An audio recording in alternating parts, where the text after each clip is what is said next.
بسم اللہ الرحمن الرحیم۔ میرے کسان بھائی اور بہنوں، ڈاکٹر اشرف صاحبزادہ آپ کی خدمت میں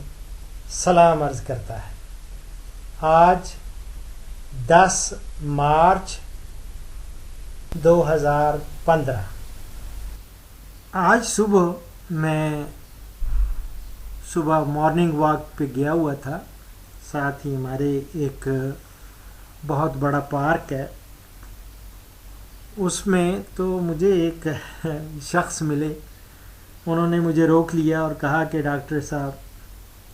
آپ کے میں نے پروگرام بہت سارے دیکھے ہیں اور دیکھ رہا ہوں، روز کوئی نہ کوئی نئی چیزیں مجھے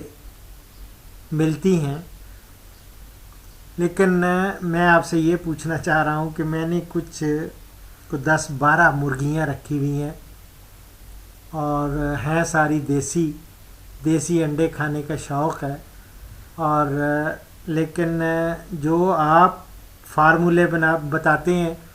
وہ تو کافی مہنگے پڑتے ہیں اور وہ تو ہم افورڈ نہیں کر سکتے۔ میں کو سادہ سا بتائیں کہ ایک مرغی کو ہم کتنا صبح اور شام یا کس طرح ڈالیں، کیا کیا چیزیں ڈالیں۔ اور میں نے کہا بابا دیسی مرغیاں ہیں تو وہ تو ان کو باہر وہ چگنے دیں۔ کہتے نہیں، وہ باہر جاتی ہیں تو ساتھ اڑوس پڑوس کے میں ان کے پھول لگے ہوتے ہیں یا سبزیاں لگی ہوتی ہیں تو ان کو خراب کرتی ہیں، تو آئے روز کوئی نہ کوئی شکایت ملتی تھی، تو میں نے اب چھت پہ ہی رکھ دی ہیں اور بہت سارا بڑا سا ایک ڈربہ بنا دیا اور اس کے اندر ہی ہوتی ہیں۔ تو میں نے کہا میرے بھائی بات یہ ہے کہ ایک مرغی کی روزانہ خوراک جو ہے نا، صبح آپ اگر اس کو یہ سمجھ لیں کہ آدھا پاؤ، کوئی 120 گرام صبح گندم یا ٹوٹا چاول سستا آپ کو مل جائے گا، وہ اگر مکس کر لیں زیادہ بہتر ہے۔ یہ دونوں چیزیں اس کو صبح شام یہ دیا کریں، 120 گرام صبح اور 120 گرام ہی شام کو، یہ ایک کی۔ اور آپ نے کہا کہ جی یہ تو 12 مرغیاں ہیں، تو 12 مرغیوں کے لیے میری جان آپ گندم یا کوئی اور دیکھ لیں جو سستی چیز ملتی ہے، اگر دانے مل جائیں، باجرا ہو گیا، گندم تو خیر انہوں نے کہا نہیں جی ہمارے گندم تو گاؤں سے آئی ہوئی ہے، تو ٹھیک ہے، اگر آپ کے گندم ہے تو ٹھیک ہے، وہ 12 مرغیوں کے لیے کوئی 1 کلو گندم روزانہ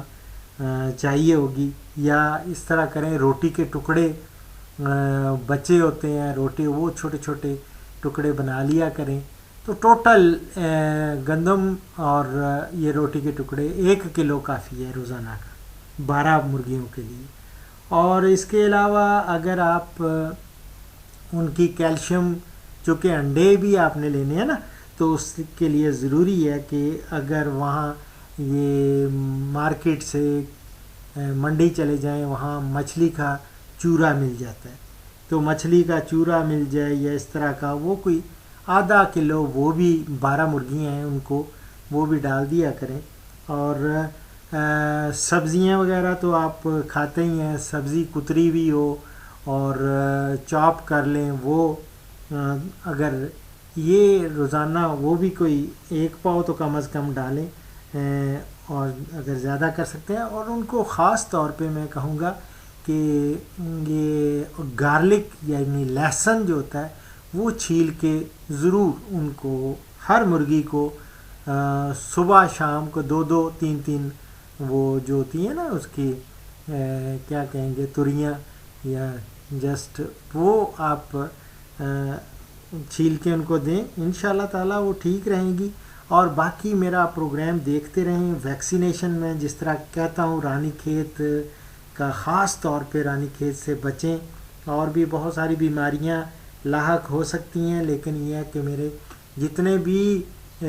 پروگرامز میں نے دیے ہوئے ہیں ان کو حفاظتی ٹیکوں کے، ان کو سب کو حفاظتی ٹیکے ضرور لگوائیں، اور جب آپ یہ حفاظت کریں گے اور ان کی خوراک کا انتظام کریں گے انشاءاللہ تعالی، ویسے تو آئیڈیل تو یہ ہے کہ آپ میرے بتائے ہوئے جو فارمولے ہیں ان پہ عمل کریں، وہ میں اکثر دیتا رہتا ہوں انشاءاللہ تعالی۔ کسی پروگرام میں آپ کو لیئر مرغیوں کے لیے جو انڈے دینے والی ہیں ان کے لیے میں آپ کو کہیں گے تو میں انشاءاللہ تعالی نئے تازہ پروگرام اور تازے اس میں فارمولے وہ دے دوں گا، تو انشاءاللہ تعالی آپ ان پہ بھی اگر آپ کی جیب اجازت دیتی ہے تو آپ ان کو بھی دیکھ لیں۔ اور اگر زیادہ فائدہ تو تبھی ملتے ہیں نا جتنا گڑ ڈالیں اتنا میٹھا ہوتا ہے، جتنا آپ ان کی خاطر کریں گے وہ بھی تو ان ریٹرن آپ کو بھی تو وہ انڈے دیں گی، اور وہ بھی دیسی انڈے۔ اور آرگینک فارمنگ پہ میں ہمیشہ کہتا ہوں، اور آرگینک والی چیز تو کیا ہی بات ہے، اور بغیر کوئی کیمیکل استعمال کیے ہوئے کوئی تازہ اور دیسی چیزیں، ان کا تو کیا ہی بات ہے، ان کا بہت فائدہ ہے، آپ کی صحت کے لیے بڑا فائدہ ہے، اور آپ کا ویسے بھی شوق بھی ہے، اور آپ کو گاؤں کی یاد بھی ستاتی ہوگی، تو اسی بہانے آپ اپنا وہ شوق اور وہ اپنی وہ یاد جو ہے اس کو بھی آپ کسی حد تک آپ کمپنسیٹ کر سکتے ہیں۔ اس پروگرام کا اختتام ایز یوزول ایک مختصر سی حدیث پر کر رہا ہوں۔ ہمارے پیارے نبی صلی اللہ علیہ وآلہ وسلم کا ارشاد گرامی ہے، جو اللہ کے نام پر سوال کرے اسے عطا کرو۔ یہ میں ابو داؤد سے کوٹ کر رہا ہوں۔ فی امان اللہ۔